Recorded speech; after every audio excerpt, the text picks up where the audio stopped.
Hey everyone, in this video we will talk about the course outline for the Postgresql series, and essentially we'll start by obviously installing Postgresql.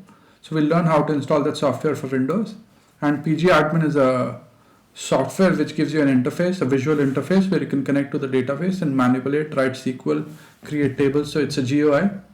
We'll learn about database basics as part of this course specific to Postgresql. We learn about table basics, how to create basic tables.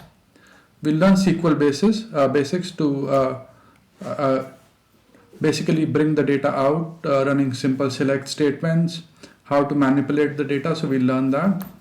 We'll also learn how to group data using the group by clause. So essentially you can roll up, or maybe let's say you want to see your data as at date level, you want to see at a month level or a year level, so you group at a higher level. So we learn how to use the group by clause.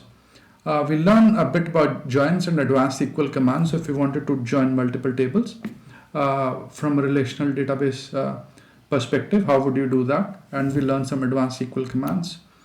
We learn how to create databases and tables. So databases at a very high level where you store your data, and table is like a tabular format. So anyone who's worked in Excel sheets, maybe a bit like a small Excel sheet where you create tables, that sort of information, but not exactly that, but we learn how to create tables.